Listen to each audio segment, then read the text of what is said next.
After the divorce, Dad got the apartment in the city, and we got the old house. The house on Hemlock Lane. It was a fixer-upper, Mom said, a project.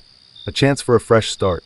For me, at 13, it was just a drafty, creaky old place where my little brother, Sam, and I were expected to be quiet and helpful while Mom worked double shifts at the hospital.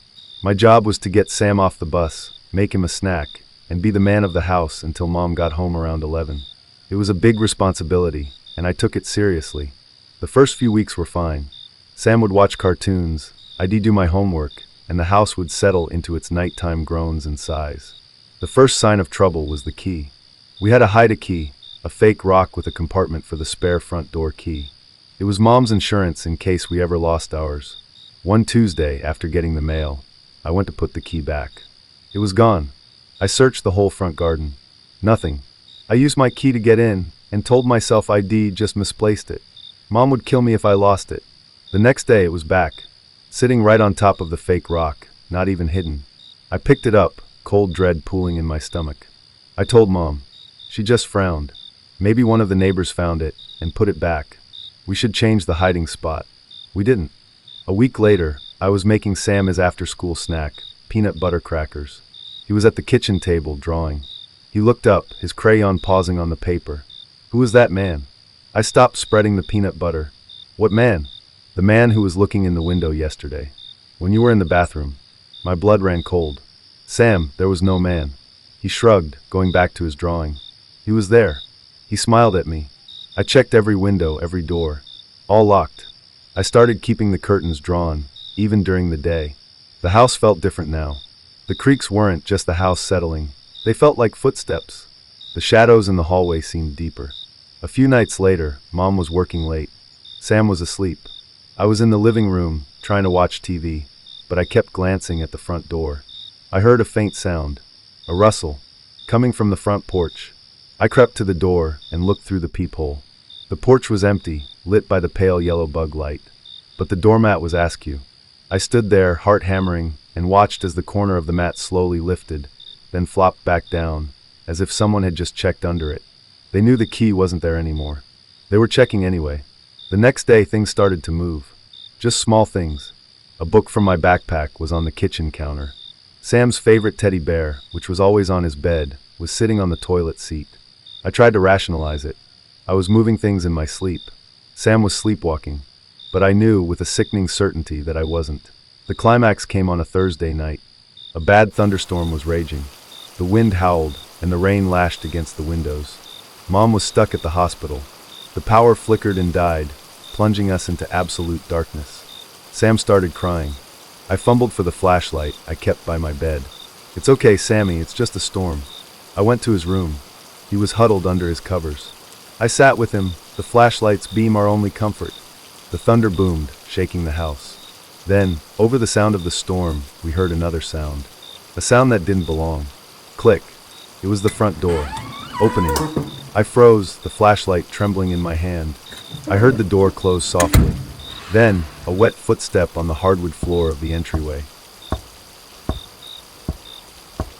They were coming towards the stairs. I didn't think. I just acted. I pushed Sam's dresser in front of his door, as quietly as I could. I put my hand over his mouth. "Don't make a sound," I breathed into his ear. The footsteps reached the stairs. They started to climb. Each step a slow, deliberate squelch. The stairs creaked under the weight. 1, 2, 3. They stopped on the landing, right outside Sam's door. We held our breath. I could see the sliver of light from under the door. It was dark in the hallway, but I saw a shadow pass over it. A shadow that blocked what little light there was. Then a whisper. Not a voice, but a breathy, wet sound like air escaping a lung. It was right on the other side of the door, inches from us. The doorknob began to turn. Slowly. It rattled against the lock. It turned as far as it could go, then stopped. There was a long, terrible silence. Then a soft, wet thump against the wood. A hand. It pressed against the door. I could hear the wood groan faintly. Then the most horrifying part. The voice. It wasn't a monster's growl. It was a high, soft, and terribly familiar voice. It was my mother's voice. "Let me in, sweetie. Mommy's home." The storm was so scary. My blood turned to ice. It was her voice, perfectly mimicked. But Mom wouldn't be home for hours. And she had a key. She would never whisper through a door like a stranger. I didn't move. I didn't speak. I just held Sam, who was shaking like a leaf, and listened to the thing on the other side of the door breathe. It waited for 5 minutes. 10. Then the footsteps began again, but this time they were moving away. Down the hall. Down the stairs. I heard the front door open and close. We stayed barricaded in that room all night. When the sun finally came up, I crept out. The front door was wide open, swinging in the morning breeze. Rain had blown in, making a puddle on the floor. And on the little table by the door, where we kept our keys, was the hide-a-key rock. It was cracked open. The key was gone. The police found muddy footprints leading from the door, across the yard, and into the woods. They were too big to be a woman's, but too small to be a man's. They found nothing else. But I knew. The person, the thing that had been watching, that had been testing the locks, that had been moving our things, had finally come inside. They had waited for a night when Mom was gone, when the storm was loud, when we were most vulnerable. And they had used the key that was always meant to let family in. They just wanted to be part of the family.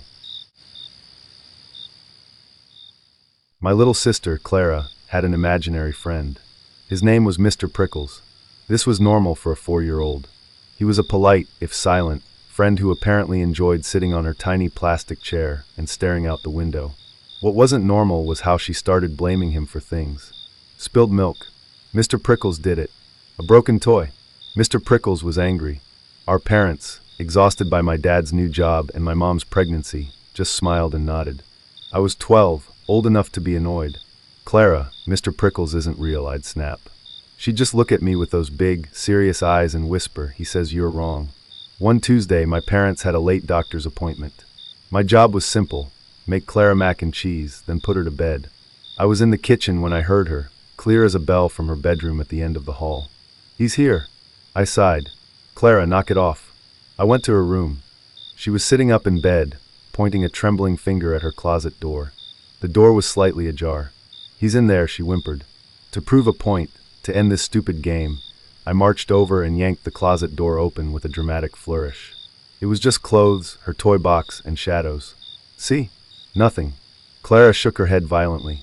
Not that one. The other one. I felt a cold trickle down my spine. What other one? She pointed again, but this time, her finger wasn't aimed at her bedroom closet. It was aimed past me, through the open door of her room, across the hall, to the small linen closet in the hallway. The one that was barely deep enough for towels. There's no closet big enough for a person in there, Clara. He doesn't need it to be big, she said, her voice dropping to a terrified whisper. He's like water. He's flat. A floorboard creaked. From the hallway, right outside her door. I froze. I wanted to laugh, to call her silly, but my throat had seized. The air in the room seemed to thicken. I took a step towards her bed, and as I did, I saw a sliver of movement in the sliver of darkness under her bedroom door. It was just a flicker like a shadow shifting, but it wasn't a mouse. It was too thin, like a dark ribbon of smoke sliding silently across the gap. I scooped Clara up, holding her so tight she squeaked. It's okay, I whispered, my voice a stranger's. We're gonna stay in here. I locked her door. I pushed her dresser in front of it. We sat on her bed, the light on, listening. The house was silent. For an hour, we just sat there. Then a sound. Soft. From the hallway. A faint, dry scratching like sandpaper on wood. Then, the worst sound I have ever heard. Not a bang, not a crash, but a sound of profound wrongness.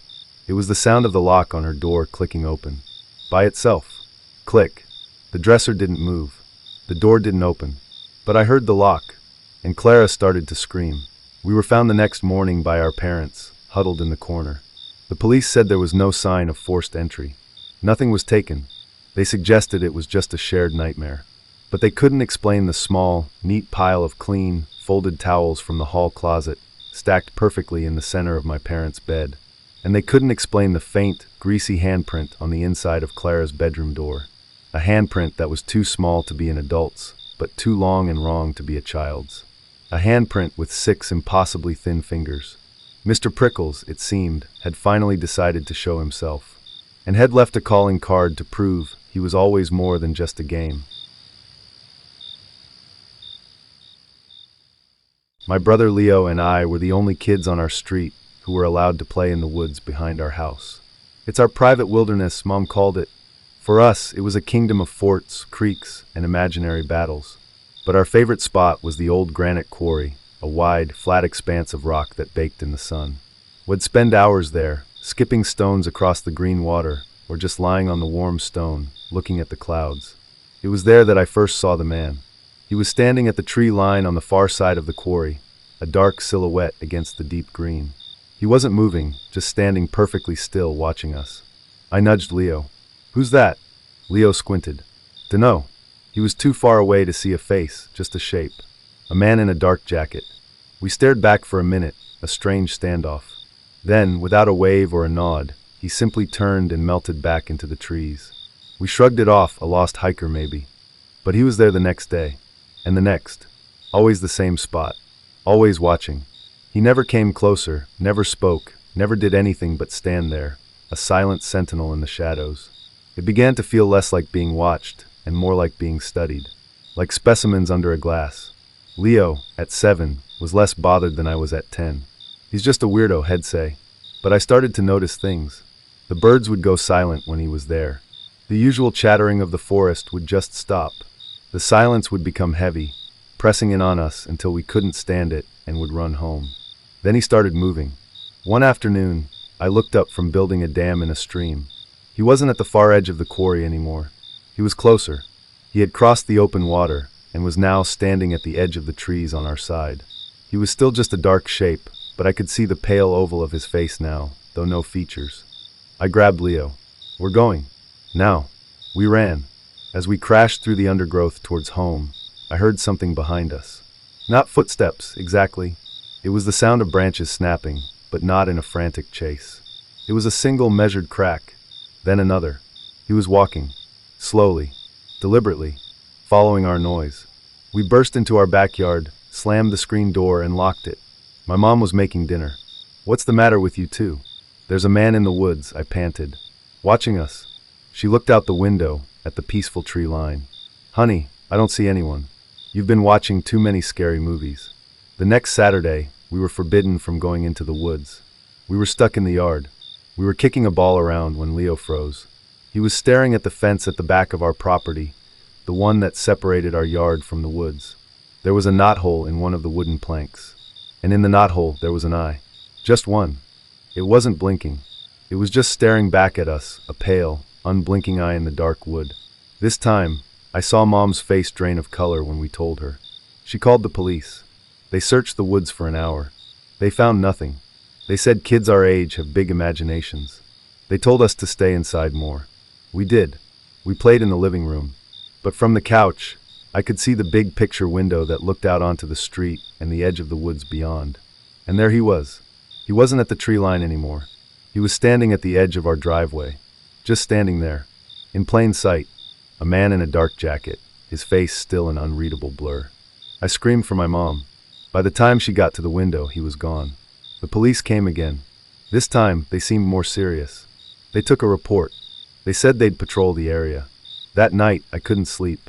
I was lying in bed, listening to the hum of the house. I heard a faint scraping sound. I thought it was a tree branch against the house. Then I heard it again. And again. A rhythm. It was coming from the window in Leo's room, which was right next to mine. I crept into his room. He was fast asleep, but the sound was coming from his window. I pulled back the curtain. There, pressed against the glass, was a pale, flattened hand. It wasn't knocking. It was just pressing. Slowly, deliberately, it began to slide down the glass, leaving a trail of greasy fog in its wake. As it reached the bottom of the pane, it curled its fingers, and a single fingernail began to tap. Tap. Tap. Tap. I didn't scream. I couldn't.